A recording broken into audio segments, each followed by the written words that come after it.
You're ready then.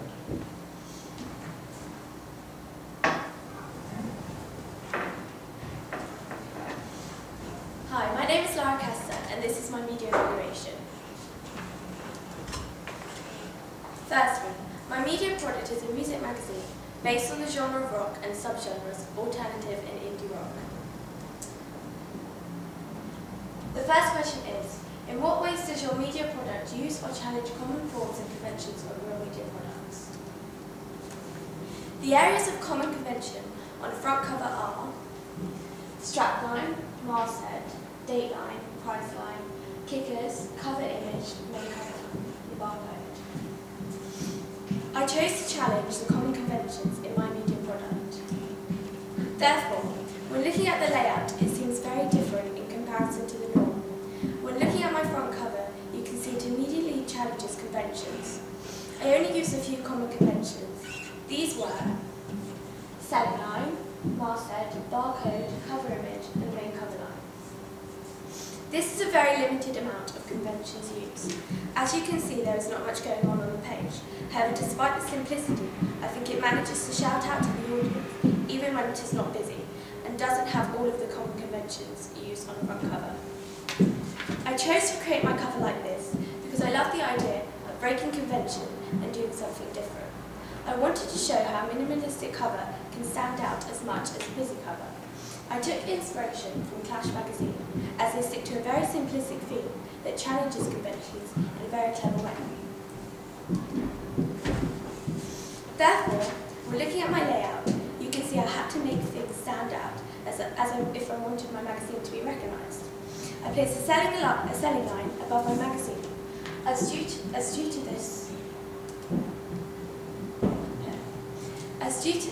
the lack of kickers, there is no other information on the cover that tells you what the magazine is about. Therefore, the selling line expresses that it is based on rock. I placed the barcode in an unconventional way on the side rather than at the bottom. I did this because it was in the way and would be a distraction if placed at the bottom next to the cover line. I want my cover line to stand out and not be invaded by the other things surrounding it. I used impact label for the main cover line. This was to make the cover line jump out as if it's one of the only pieces of information on the page and includes important information about the artist on the cover. It says "New Kid on the Block," conveying that the magazine will include lots of contents of upcoming artists. The masthead is neo-retro draw. Last call for the staff football, we're leaving now. I chose this as it was the most popular on my questionnaire. Therefore, I knew people would like it. I made the masthead big, as when looking at Clash's masthead, you can see they use a heavy sans serif font, which is bold and big for the readers to see. I wanted to create this effect, as due to my simplistic theme, I needed areas to be bold if I wanted my cover to be eye-catching to the audience. The eye flow is very conventional, as it's a backwards S shape. This is a natural eye flow from top left through to the middle, then down to the bottom right. This is a natural eye flow, and I did this because I didn't want to challenge conventional eye flow, as I'd already broken conventions lots on my front cover, and I felt if I changed eye flow, then it would become too complicated for the readers to see. This cover image is a close-up shot of one of my artists. I chose this shot because it's more personal as it's close up, therefore giving the audience the connection to the artist and the magazine straight away. The colours are very gritty and hard, drawing the reader to the image, as the light is very overpowering, making the image the centre of attention. This is why I chose not to have kickers surrounding the image, as I knew they would distract the reader from the model, and I want the reader to look at the image as it sums up the theme of rock and new artists that my magazine displays. Therefore, the use of white space is effective, as it helps draw the reader's eyes to the focal areas of the page, rather than being distracted by other information, whereas the image, main cover line, and selling line help to show the choice of articles of the magazine quickly and simply. When thinking about this format for the front cover for all my issues, I think that I would try to keep the simplistic theme with the limited amount of common conventions, as it's very effective and gives my magazine an immediate brand association that is noticeable every issue. Therefore, sticking to the 4 conventions that I use, masthead, celluline, cover image, and main cover line, audience will be able to spot my brand and associate with music, specifically rock, and the magazine's purpose to find out about new artists. Therefore, I would definitely keep the bold images with the vibrant colours and sharp lighting. However, the shots may change from time to time. I wouldn't ever use kickers, as I stand to my point about how they would be a distraction. I'd keep the masthead position and impact label main cover line. However, I think the positioning is the thing that would change, but it would always be placed in the ways that keep the image as the centre of attention and everything on the page looks simplistic and bold instead of crowded. Double page spread. The common conventions of a double page spread are slug with the website link, drop cap, pull quote, masthead, introductory text, editorial pillars, and sidebar. I use the common conventions of masthead, introductory text, credits, drop cap, editorial pillars, and a website link, pull quote, anchor and page number.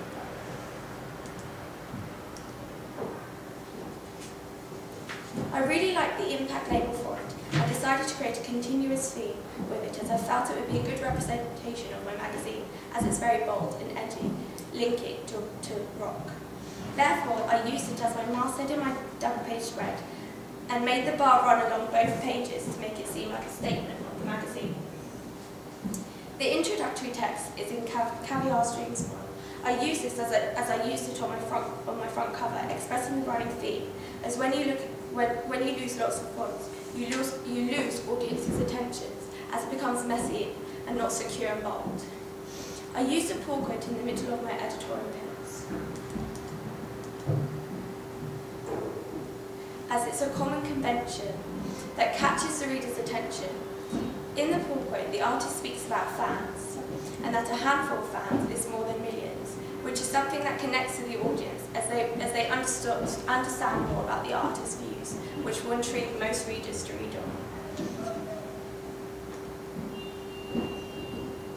The anchor at the bottom continues the running bar theme and also includes information about where readers can buy Jenna Blake's song. As I said, it's available on iTunes, giving the readers information instead of having to find out about it themselves or already having to know it, helping them be more involved with the article.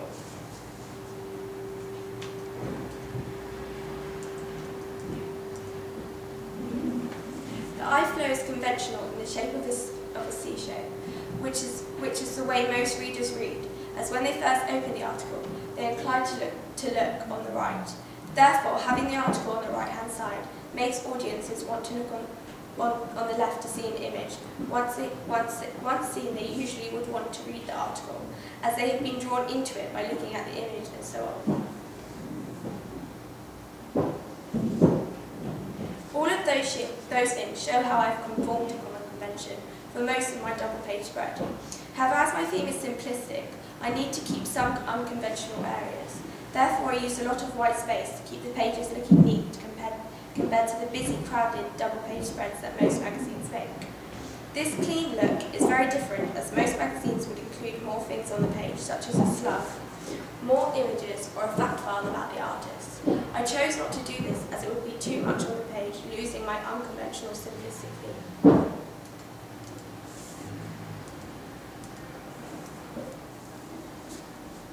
Areas of common convention used in a context table is masthead, main cover line, subscription section, plus sections with index and editorial pillars.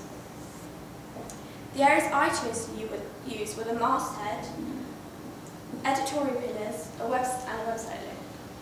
I chose to make the contents very unconventional and use a lot of white space to reinforce the look of my magazine. I continued my theme with the impact label on the right bar. I looked at the contents pages of Clash and Enemy.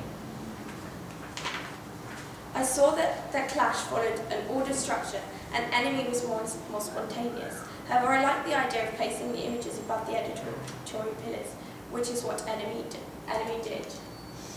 whereas Clash place their images at the bottom of the page. And for my particular layout, I felt that wouldn't work and would complicate my neat, unconventional layout, making it break conventions too much. Also, this was easier for Clash to do as they do contents pages over a double page spread, whereas I was working with a single page spread, make it easier to have the pictures above it in a neat format which still breaks conventions.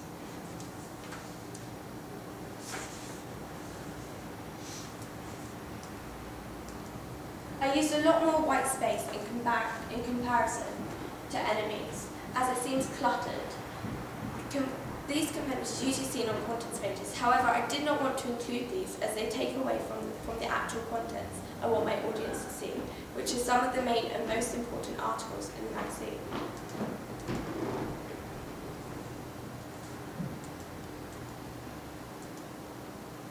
Question 2. How does your media product represent particular social groups? Following the NRS social grading, my magazine represents the social groups of E and B. My target audience is young adults aged 16 to 25. I chose this particular audience as I feel people of this age would be interested in what my magazine has to offer, which is contents of upcoming artists under the genre of rock, a very popular genre that young people like, as when I made my questionnaire, rock was the most popular theme chosen. Therefore, I chose Group E purely on the fact that students come under that group, and the majority of my age group will be students, as they are mostly young adults. I chose Group B because it is a social group of creative people, as they are involved in art areas such as graphics and media, which fits well with the unconventional look of my magazine that would interest people of that group. When choosing a stereotype that my audience would fall under, I chose aspirers and explorers. I chose aspirers because they are interested in fashion and appearance. Therefore, I used attractive models and fashionable clothing connected to aspirers, as many are influenced by the things they see, so they could take inspiration from the artists. I chose explorers because it fits well with the genre of my magazine, rock, and especially subgenres of indie alternative, as individualism and adventure is something which works well with indie, as the subgenres of rock are very expressive and people's personas can show this. Therefore, the articles of new artists works well with explorers, as it's something exciting for them to read and find out about. I use young models between the age of 16 and 25, so the audience members can not only connect with the contents, but the models and artists they are seeing. I made sure the models wore fashionable clothing, as my social groups, us and stereotypes, would want to see these types of things to keep engaged.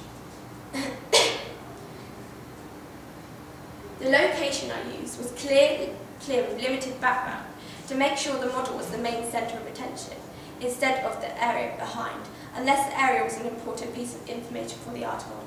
However, I felt it was best to focus more on the models, as it's the main part of the image my audience would want to see. Therefore, I didn't use that many props, as the models and clothing are the most interesting things for aspirers and explorers. The colour scheme. My main colours used for the layout and fonts were very basic colours such as black and white. I use these because they are very natural and bright, however they are easy to look at and not too overpowering. As if I used purple and red together, it would not complement each other and be harder to look at. Therefore, I kept to basic colours, as they are simple. I only use colours in the images such as red, blue and pink. I use these colours as they are bright and complement the black and white used. Due to the bright colours, the pictures look very attractive and would entice the readers, as they are pretty and exciting. The language used. I used informal language when writing my articles. This was because I did not want to make my magazine seem too formal, as I am reaching to a young audience. Therefore, they will not be interested in articles that seem too official and stately. Therefore, I tried to play with the words, making them connect and seem quirky. For example, I used when looking at one of my articles, I used words from the semantic field of light when describing a new artist. Aurora shines her light, and heavenly vocals. Aurora means Aurora means dawn, and also can be connected to the northern lights. Therefore, when describing the artist, I talked about her heavenly vocals, linking words to light, sky, and lights. I talked about she is also a new artist, therefore this relates to light, as she is not an old artist which would be considered as dark or worn out, so she is new and bright. I think by using these types of words and being playful with the language helps to keep the readers in key with the article. They are young and imaginative, therefore fun words are easy to read. Clash do a similar thing where they use the artist's name Lara and put it in the masthead ray of sunshine instead of using the actual word ray. Showing they are mixing the language, making it different and fun, which shouts out to younger audiences as it seems childish.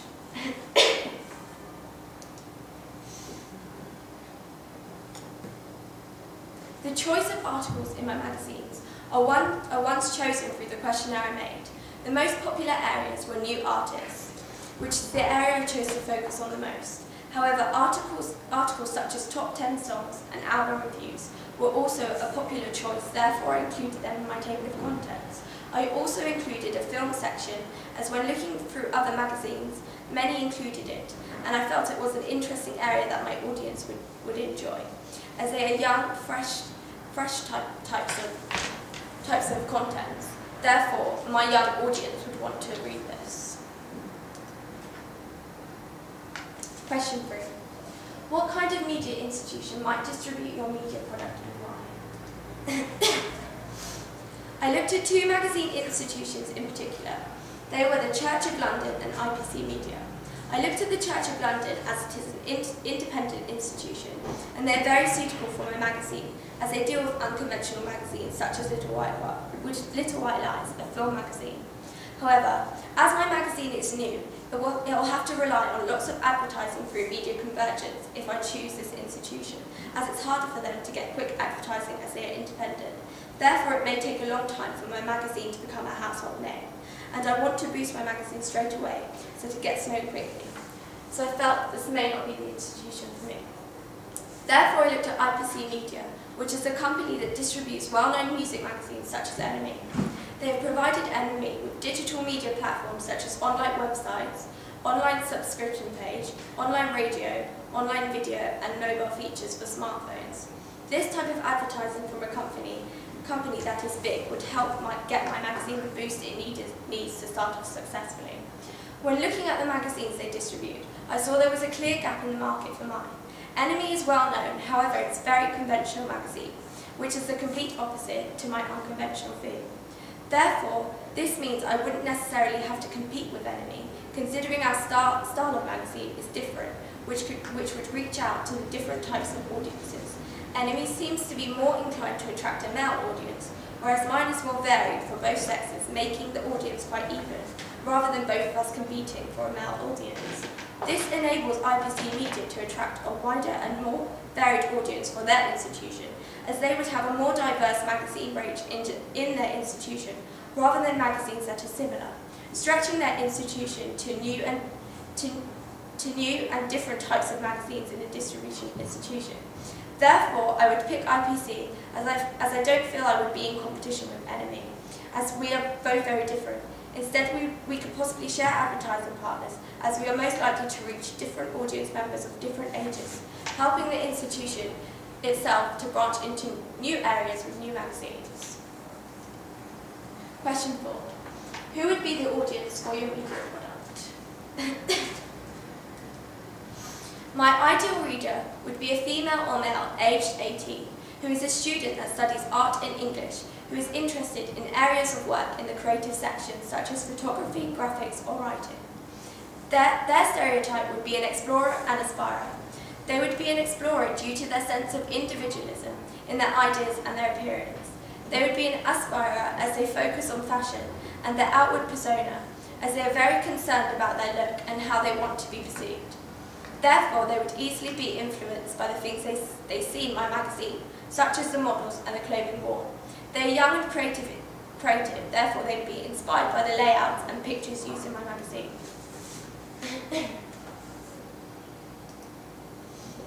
How did you address your audience?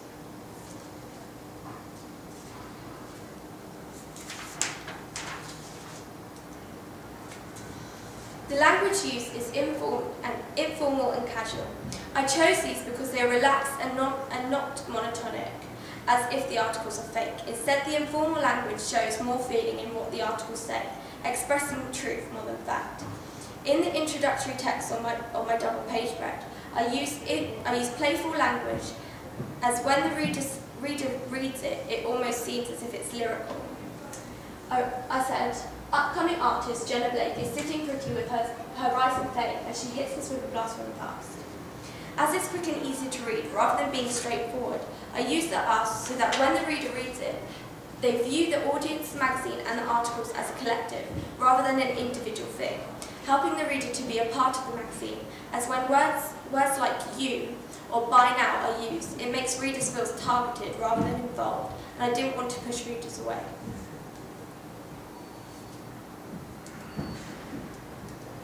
To express the casual feel of the magazine, I use solid colours such as beige, black and white that are easy on the eyes and a variation of images that are intriguing and enticing. I chose locations that are laid back and minimalistic. For example, there is a stony background in my DPS image, which is seen as a natural object that connotes the calmness and cleanliness of the magazine and the layout conveying a relaxing feel.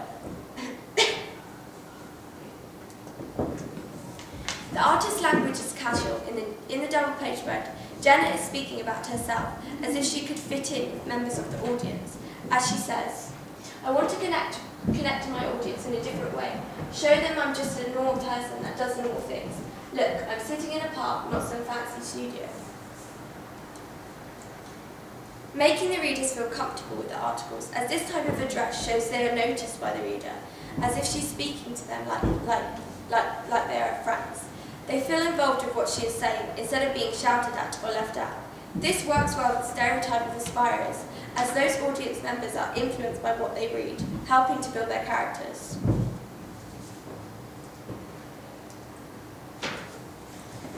Mode of address. Images. On the front cover, there is an initial connection with the magazine, as the image I contact is a direct eye-line match to the reader, making them drawn to the model's eyes and the cover. The brands featured are all new artists displaying the unconventional theme, as it's very different to have a magazine based entirely on new artists and new music.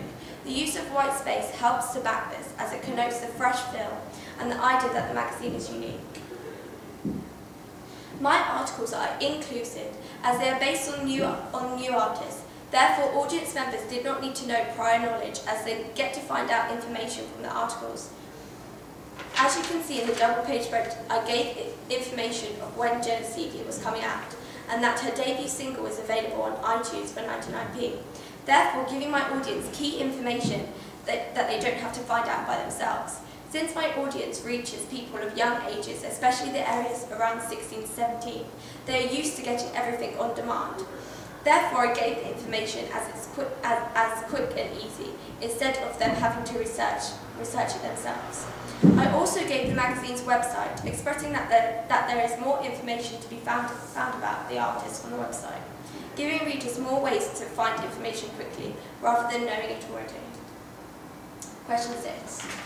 What have you learned about technologies from the process of constructing this product? I used lots of new technologies when making my magazine. The one that was most helpful was Adobe Photoshop. I had never really used Photoshop before, therefore this project helped improve my skills. I was able to touch up images quickly and easily to make them look more professional. For example, I blurred out the background of this image, making the foreground the most visible, as there was a busy background, so by blurring it out keeps the model in focus. I was able to adjust the lighting of the images, as some were originally dull, therefore I was able to make them brighter so they stood out on the page. I used the clone stamp tool to pick out a section of the background, which I then stretched across the page, making a repeated background. I did this because before there were shadows and other objects in the background which would distract from the main article. Another new technology that was helpful was Blogger. I was able to embed all my presentations into posts so that all my work from the project was presented in a neat and easy way to showcase my work. SlideShare also was a new technology which helped me to upload my presentations into mini slideshows so that I could then embed these onto my blog quickly and efficiently. Technologies I used before were Picnic, Excel and PowerPoint. I had used Picnic before, therefore I felt comfortable using it, as I knew some of the best effects to use. I used it to edit my pictures and add effects after I had touched them up on Photoshop. For my front cover image, I used the Boost tool to make the lighting sharper and brighter. I also added font to the pictures as well as effects. I used PowerPoint to present all my work and analysis of my magazine and others in an easy way that could be uploaded through SlideShare to be put on my blog. Excel helped me to present my questionnaire results in an easy format of pie charts, making the data simple to view and easy to see the results. Question 7. Looking back at your preliminary task, what do you feel you have learned in the progression from it to the full product? I think I have progressed lots from my preliminary task. As you can see, my school magazine cover looks very childish and sloppy in comparison to my music cover. I think this was because I was new to Photoshop, and therefore I'd never used it, or made any forms of media products before. Therefore you can see my work was quite unrefined, as I used too many colours and I didn't line up any of my kickers or cover lines. Therefore, when looking at my music magazine, it's evident I have progressed in my Photoshop skills and my understanding of magazines and conventions used. As you can see, I have thought about the types of shots more and the models I use for my covers, as the picture for the school one is too low down and the background could be better. Whereas in my music one, I thought about how a closer shot makes the reader more connected and it seems more personal. The fonts used in my first task are very different to the ones used in my later task. The fonts do not work together well. The masthead font colours are too bright and the kicker font is very hard to read. Therefore I used drop shadow underneath it to make it more bold. However, the fonts already seemed quite bold due to the bright pinks and blues. Therefore the cover seemed quite scary as everything was jumping out and there was lots of information on the page, making it seem too crowded. I used bold fonts for my music magazine. However, I kept to subtle colours, whites and blacks, rather than bold pinks, making the fonts easier on the eye, which makes them seem more professional.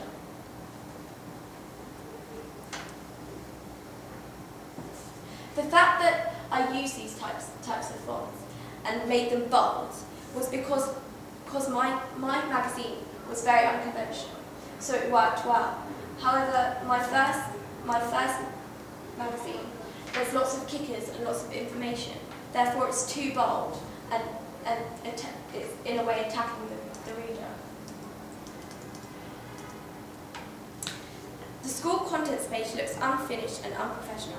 I didn't think about the colour scheme, as I chose bright colours and did not work well with the images used. The images are not edited well, as my music magazine and the backgrounds are too busy and do not reflect anything the magazine represents. My music content seems much more professional in comparison. The colour scheme is more natural and easy on the eyes. The images are clear and enticing, with attractive models and settings that link to the contents of my magazine and my audience. I use bold colours that are bright but not hard for the eyes to look at. The editorial pillars look silly on the school magazine, as they are in a list and do not link to any images. In comparison, the pillars on my music magazine are much more thought about, as I linked each one to my pictures and only picked out the most important articles to be included on the page.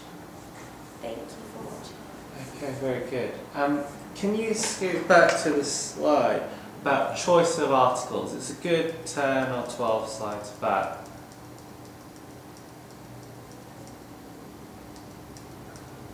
Yeah, that. Okay. Can you tell me how you went about choosing your articles are these things here. Like, what made you decide on these? Well, in my questionnaire, I put all these types of articles down, and everyone, like, that was the most that were picked, especially new artists. And then the essential 10 was like the next top article, and then ABBA reviews. And then I chose film section because I'd looked in like Clash magazine, and I saw that they used film section, and it seemed quite popular and quite quirky, which fit well with my unconventional theme. Okay, and who did you give your questionnaire to? I gave my questionnaire to my friends and my family, so it was like ages of 16 and then a bit higher because I asked my cousins who were like 21. So. Okay, good, that's all, thank you. Right.